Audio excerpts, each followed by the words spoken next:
Hello, welcome back to the Lost Years of Merlin series. We are on chapter 6 tonight. Today was a pretty rough day, so I always look forward to doing this, so that's good. It always makes me smile. Last chapter, Merlin met up with Carepree again in the town of the Bards, and there was a very bad performance by a man named Bumblewee. And then Bumblebee and Carepree got mad at Merlin because he told him he wants to go see his mommy.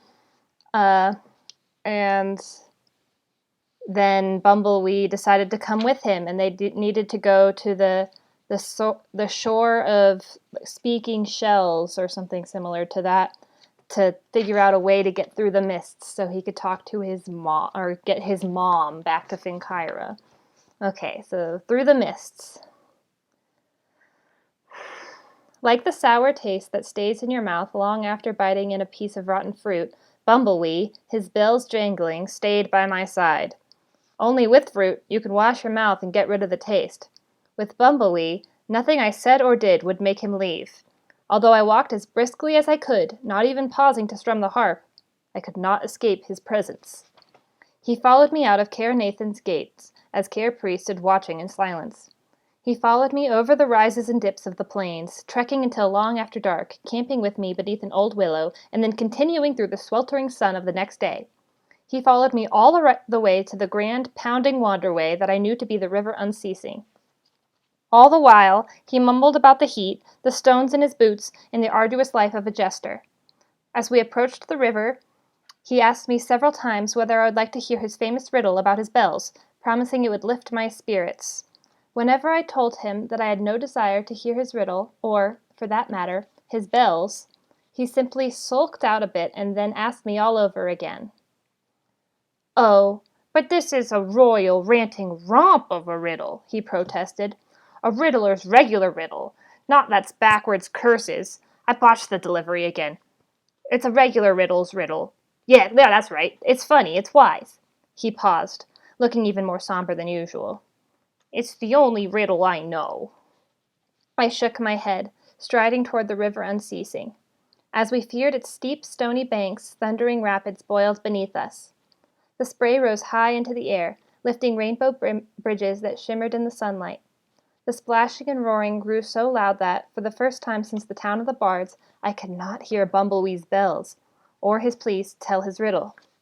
I turned to him. Above the pounding of the river, I shouted, "I have far to go, all the way to the southernmost shore. Crossing the river will be dangerous. You should go back now." Glumly he called back, "You don't want me then?" "No!" He made a six-layered frown. "Of course you don't want me. Nobody wants me." He peered at me for a moment. "But I want you, you lucky lad." I stared at him. Lucky? There's one thing I'm certainly not. My life is nothing but a string of disappointments, one loss after another. "I can tell," he declared. "That's why you need a jester." Frowning gravely, he added, "To make you laugh." He cleared his throat. "By the way, did I ever tell you my riddle about the bells?" With a snarl, I swung at his head with my staff. He ducked, stooping lower than usual. The staff skimmed the back of his cloak. "You're no jester," I shouted. "You're a curse, a miserable curse." "Too true, too true, too true." Bumblewee heaved a moaning sigh. "I'm a failure as a jester, an absolute failure. A jester needs to be only two things, wise and funny, and I am neither." A fretful tear rolled down his cheek. "Can you imagine how that feels? How it makes me ache from my thumbs down to my toes? My fate is to be a jester who makes everyone sad, including myself." "Why me?" I protested. "Couldn't you pick somebody else to follow?" "Certainly," he called above the raging rapids. "But you seemed so unhappy, more so than anyone I've ever met." "You will be my true test as a jester. If I can learn to make you laugh, then I can make anyone laugh." I groaned. "You will never make anyone laugh, that's certain." He thrust his chins at me and started to swirl his cloak about himself with a flourish. At the same time, though, he tripped on a stone and pitched sideways, losing his hat and almost skidding over the bank. Grabbing his hat, he jammed it back on his head, upside down. With a snarl, he righted it, but not before he tripped again and plopped down on the muddy ground. Grumbling, he regained his feet, trying to wipe the clumps of mud off his bottom. "Well, then," he declared with a jangle of bells, "at least I can give you the pleasure of my company." I rolled my eyes, then glanced over my shoulder at the river unceasing. Perhaps, if I leaped into the rushing water, it might carry me far downstream, away from this endless torment in the form of a man. Still, as tempted as I was, I knew better. The river at this stretch was flowing far too fast, and jagged rocks protruded like daggers. It would surely damage the harp, and probably myself as well. Where was Rhea when I needed her? She would know how to speak to the spirit of the river and calm the waves. I cringed, thinking of how we had parted. Yet it was more Rhea's fault than mine. She had been so sure of herself. It had delighted her, no doubt, to see me humbled. I pulled the harp higher on my shoulder. At least, once I crossed the river, I wouldn't be surrounded by these parched plains, stretching on like the ashen sky above, that reminded me constantly of my unfinished task. South of here, I recalled, the river widened considerably. There I would cross. Then I would continue on to the shore of the Speaking Shells, with or without Bumblebee. To my dismay, it turned out to be with him. The gloomy jester, sleeves flapping and bells clanging, shouted me past a series of roaring falls, through soggy marshland, and over stretches of smooth stones in the river's floodplain. Finally, reaching the shallows beneath a group of huge, egg-shaped boulders, we stumbled across the river unceasing. Frigid water slapped against my shins as the soft bottom sucked at my boots with every step. I felt, somehow, as if the river itself were trying to hold me back. Emerging from the water, we continued to trek along the western shore. For several hours we plodded along avenues of jagged-edged reeds. To the right, towering trees of Druma wood stretched skyward, covering the land with a blanket of green as far as the distant misted hills. Bright-winged birds flitted among the branches, birds that I knew Rhea could identify. All the while, I did my best to ignore the drooping figure and the jangling bells that followed me. At last I spied a row of undulating dunes, with a rolling wall of mist behind. My heart leaped. Even with the limits of my second sight, I was struck by the strong colors ahead. Golden sand, green leafy vines, pink and purple shells, yellow flowers. My boots sank into the loose sand as I climbed the first dune. Reaching the crest, I finally saw the shore itself, rippling with waves. The tide was low. Beneath the thick curtain of mist, clams and mussels covered the sand. I could hear them squirting and squelching, joined by the chatter and splash of water birds with long scooped beaks. Tiny mussels by the thousands clung to the rockier places. Huge red sea stars, wide-mouthed whelks, and glistening jellyfish lay everywhere. Crabs skittered, dodging the feet of the birds. Filling my lungs with the air of the sea, I smelled again the aroma of kelp, and salt, and mystery. I bent down to grasp a handful of sand. It felt warm and fine as it poured through my fingers, just as it had before on the day I had first landed on this very spot. Finkyra had welcomed me on that day, giving me refuge from the storms I faced at sea, as well as those I carried beneath my brow. I plucked a few grains of sand and watched them tumble down the slope of my fingertip, bouncing into my palm. They glittered brightly as they rolled, almost as if some were alive. Like my own skin. Like Finkyra itself. Somehow, I realized, I was beginning to feel attached to this island. As unhappy as I had often been here, I felt surprising pull to its striking terrains, its haunting stories, and, despite the way they had often treated me, its varied inhabitants, and to something else, harder to define. This island was, as my mother used to say, an in-between place, a place where immortal and mortal creatures could live together. Not always harmoniously, of course, but with all the richness and power and mystery of both worlds at once, part heaven, part earth, part this world, part other world. I stood there, drinking in the sounds and smell of Finkyra's shore. Perhaps, one day, I might feel truly comfortable here. In some ways, I already did, at least more than I had ever felt in that miserable village in Gwynedd. If only one particular person were here, Finkyra might even feel like home. Yet right now, that person was far away, beyond the mist, beyond the black rock coastline of Gwynedd. Swinging the harp around, I cradled it in my arm. I had not plucked its strings for some time now, since before I had left the arid plains. What, I wondered, could this produce in a place so rich, so teeming with life as this? I plucked a single string, the highest one. It tinkled like an icicle shattering. As the note vibrated in the air, out of the seaward side of the dune popped a single red flower, shaped like an enormous bell. Seeing it sway in the briny breeze, I yearned to touch it, to smell it. But there was no time, not now. Dropping the harp and my staff on the sand, I checked to make sure that Bumblebee would not disturb them. He was already seated on the beach, frowning as he washed his swollen feet in the waves. His three-cornered hat, its bells silent, at least for now, lay beside him. Though he wasn't far away, he seemed fully occupied. I scanned the beach in both directions. With every slap forward and wash backward of the waves, shells of all sizes and colors rolled across the sand. The sheer breadth and beauty of this beach awed me, just as it had on the day I first landed. On that very day, a shell from this beach had whispered some words to me, words I could barely comprehend. Would I find another one today?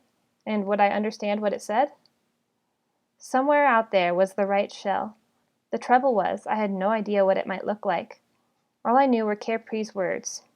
There is a proverb, as old as this island itself, saying that only the wisest shell from the shore of speaking shells can guide someone through the mist. Beginning with a spotted conch near the base of my staff, I started hunting for shells. Flat ones, round ones, curling ones, chambered ones, all found their way into my hands. Yet none seemed right. I wasn't even certain how to look. I could almost hear Rhea saying something as nonsensical as "trust in the berries."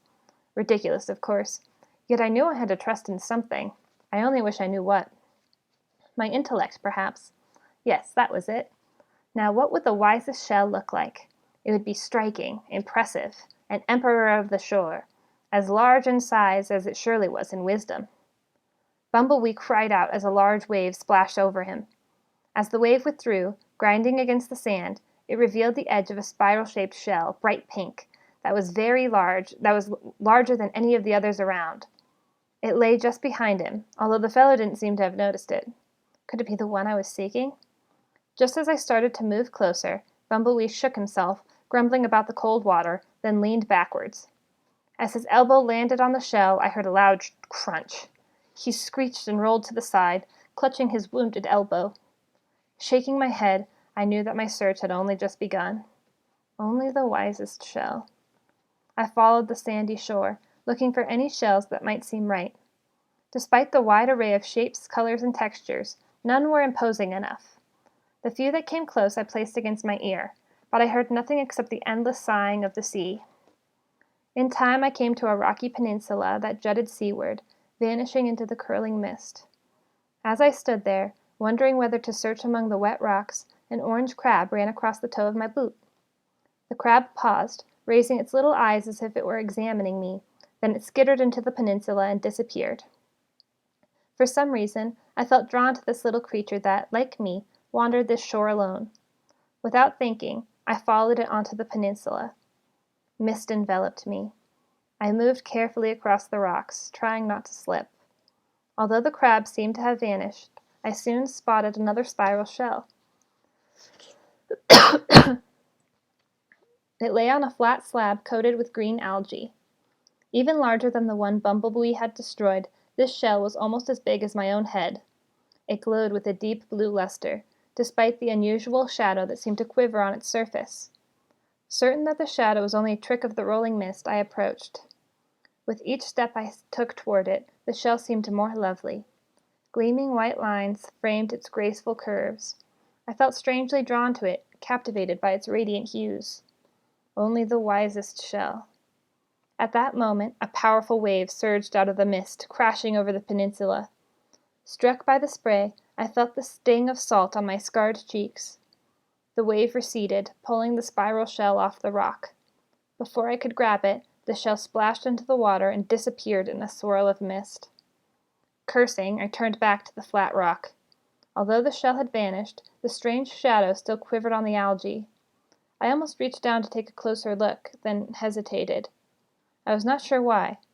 Just then, the orange crab emerged from beneath a nearby rock. It skittered sideways over the peninsula, passing over a ledge before emerging from the other side. As it skirted the rim of a tide pool, it plunged into a tangle of driftwood. Having lost any interest in following the crab, I turned away. My gaze fell on another tide pool, clear and still. From the bottom, something glistened among the fronds of the kelp. Bending lower, I saw only a rather plain shell, brown with a large blue spot, nestled among some purple sea urchins. Still, it aroused my curiosity. Careful to avoid the sea urchin's sharp spines, I reached into the cold water and pulled out the shell. Unremarkable as it appeared, the shell fit comfortably in the palm of my hand, almost as if it belonged there. I hefted it, gauging its weight. It felt much heavier than I would have guessed for something so compact. I brought it to my ear. Nothing. Yet there was something remarkable about this shell. My voice uncertain, I asked, "Are you the wisest shell?" To my astonishment, I heard a spitting, crackling voice. "You're a fool, boy." What? I shook my head. Did you call me a fool? A stupid fool, spat the shell. My cheeks grew hot, but I held my temper. And who are you? Not the wisest shell by any means. The shell seemed to smack its lips, but I am no fool. I felt tempted to hurl it into the waves, yet my determination to bring back my mother remained stronger than my anger. Then tell me where I can find the wisest shell. The brown shell laughed, dripping water into my ear.